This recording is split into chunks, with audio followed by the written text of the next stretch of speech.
Okay, so let's talk a little bit about controlling moving lights from Augment 3D and doing so with our moving light tab. So I have my fixture selected and I have it in a position we can look at. And so now I want to go over and I want to look at image.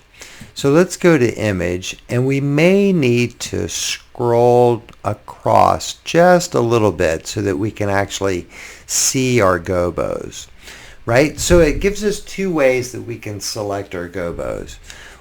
We can roll up on the wheel, right, just like what we have done in other parameters, and it will scroll across to install our first gobo. If we want to install a gobo in full frame, we can also just click on the image. So I can click on that image, I can click on my red sunsplat. I'm not sure, oh right, that one's a problem, right? Our tie-dye one, our triangle.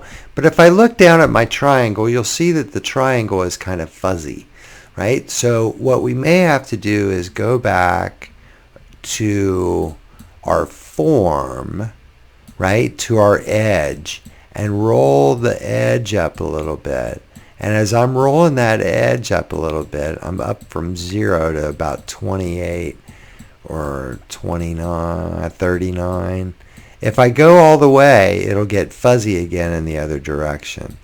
So somewhere in that 35 realm, right, our gobo is nice and sharp. Now we can also then change the size of our gobo by adjusting the zoom, and I'm just going to go ahead and zoom out quite a bit, and I may go back and tweak my edge so it's nice and sharp, right? And then let's go back over to image, to our gobos. That was our triangle, right? That's that sort of tie-dye color. Here's a grid, right? And there's a leafy breakup and the skull, which doesn't exist. But these give you visual representation for putting in the gobos.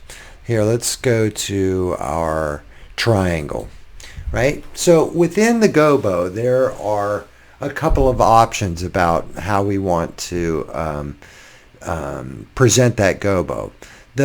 The first thing that we have is the gobo is initially installed in its indexed mode, which means that I can define its rotation. I can decide what its spin is. I can align it, right? So I could record that gobo at a specific position, at a specific angle, and I can angle it the other way, right? It's in its neutral position when it's first installed. Let's look at another gobo, right? So you can see that I'm able to spin that gobo, and then I could record it in that rotation, that angle, in a queue.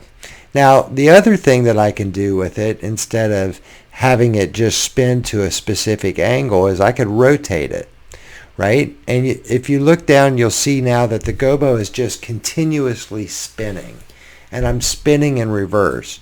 And I can go fast, fast, fast, right, to where I spin the gobo a lot, right? Or I can pull it all the way down to 0 and the gobo stops spinning. Yes?